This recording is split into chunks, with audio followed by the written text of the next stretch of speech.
രാജ്യം ഒരു ക്രൈസിസിനെ നേരിട്ടാൽ ആ രാജ്യത്തിന്റെ ഒപ്പം ഗവൺമെന്റ് ഒപ്പം നിൽക്കാൻ മനസ്സുള്ളവരൊക്കെ തന്നെ ഞങ്ങള് ഈ ക്രൈസിസ് ഞങ്ങൾ അറിയിക്കണ്ടേ? എത്ര ദിവസത്തേക്ക് ഗ്യാസ് ഉണ്ട്, എത്ര ദിവസം നിങ്ങൾ അടച്ചിടണം? അറിയിച്ചില്ല. 2 മാസത്തേക്ക് ഗ്യാസ് തരുള്ളൂ, അല്ലെങ്കിൽ 2 മാസത്തേക്ക് ഗ്യാസ് തരില്ല. എന്തെങ്കിലും ഒരു ഇൻഫർമേഷൻ കിട്ടണ്ടേ? ഒരു ഇൻഫർമേഷനും ഇല്ല. എന്ത് പ്രതിസന്ധി വന്നാലും, കോവിഡ് വന്നപ്പോഴും നമ്മുടെ വെള്ളപ്പൊക്കം വന്നപ്പോഴും എല്ലാം ആ ജനങ്ങൾക്ക് വേണ്ടിയിട്ടാണ് ഏത് ഗവൺമെന്റും നിലകൊള്ളേണ്ടത്. അപ്പൊ അതിനു വേണ്ട പരിഹാര മാർഗം നമ്മളും കുറെ സെൽഫ് സഫീഷ്യന്റ് ആയിരിക്കണം. പിന്നെ ഗവൺമെന്റും നമ്മളെ ഹോട്ടലുടമ നേരത്തെ കാര്യങ്ങൾ കരുതണമായിരുന്നോ പറയുന്നത്? അതല്ല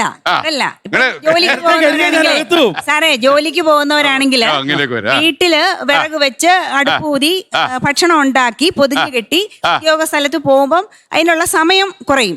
അപ്പൊ ചെല്ലുമ്പോ ഇപ്പൊ എല്ലാവരും ഔദ്യോഗികമായിട്ടുള്ള അതിന്റെ അടുത്ത് താമസിക്കാൻ പറ്റില്ല. അപ്പൊ അങ്ങനെയുള്ള ജോലിക്കാർക്ക് നേരിടുന്ന ഒരുപാട് ഉദ്യോഗസ്ഥര് പിന്നെ ഹോട്ടലിനെ ആശ്രയിച്ച് കഴിയുന്നവരുണ്ട്. മാത്രമല്ല തെങ്ങൊക്കെ വെട്ടി നമ്മൾ റബ്ബർ ഇട്ടില്ലയോ, ചൂട്ടുകൊന്നും പറിക്കാനുള്ള സാധ്യത. അപ്പോ നമുക്ക് ബയോഗ്യാസ് പ്ലാന്റ് പിന്നെ സ്ഥാപിച്ച് നമുക്ക് ഇതിന് ഷോർട്ടേജ് ഇപ്പൊ ഗ്യാസ് വന്നില്ലെങ്കിൽ അങ്ങനെ കിട്ടിയില്ലെങ്കിൽ ആകാം. പിന്നെ സാറ് പറഞ്ഞ പോലെ ചൂട്ടോ മടലോ ഗോതമ്പോ ഒക്കെ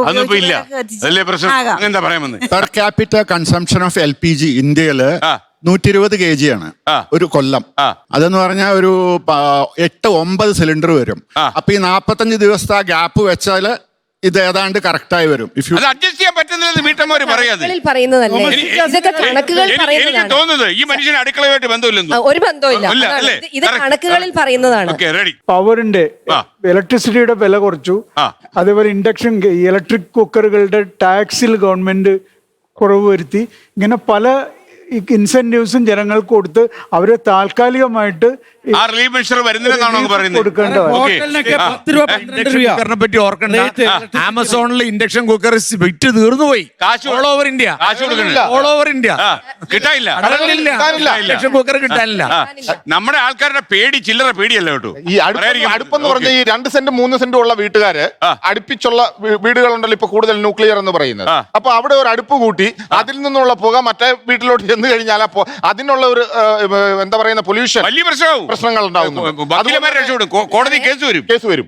അത് തന്നെയാ പറയുന്നത്. ഈ 45 ദിവസം ഡ്യൂറേഷൻ തരുമ്പോ വില്ലേജിലുള്ളവർ 45 ദിവസം നമുക്ക് അടിച്ചു പിടിക്കണ്ട. കാരണം 45 ദിവസം ഗ്രാമങ്ങളിലാണ്. സാറേ, ഗ്രാമങ്ങൾക്ക് എന്താ പ്രത്യേകത?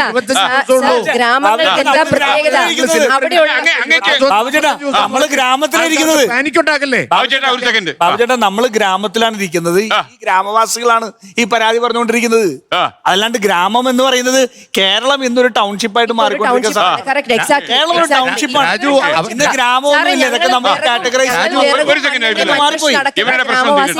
തൽക്കാലം അവർക്ക് ഒരു കുക്ക് ചെയ്ത് ജീവിതം മുന്നോട്ട് പോകാനായിട്ടുള്ള എന്തെങ്കിലുമൊക്കെ ഒരു ഗ്രാമത്തിൽ ചെയ്യാൻ പറ്റും, സിറ്റിയിൽ ചെയ്യാൻ പറ്റില്ല. സാർ, അങ്ങനെ ഗ്രാമത്തിലെ ജനങ്ങൾ എന്ന് പറഞ്ഞാൽ ഞങ്ങളെ മാറ്റി നിർത്തണ്ട. ഗ്രാമത്തില് ഞങ്ങള് ഇതേപോലെ ഗ്രാമം എവിടെ? ഇതിപ്പോ ശരിക്കും ഒരു ടൗൺഷിപ്പ്. കേരളം ചെറിയ സംസ്ഥാനമാണ്.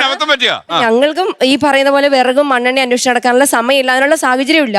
സാർ, ഗ്രാമത്തിലെ വീടുകൾ കണ്ടിട്ടുണ്ടോ? ഇപ്പൊ ഈ പറയുന്ന പഴയ പുകയെടുപ്പും ആ പുകയ്ക്കുന്ന കിച്ചണുകളൊന്നും ഞങ്ങൾക്ക് ആർക്കും ഇല്ല.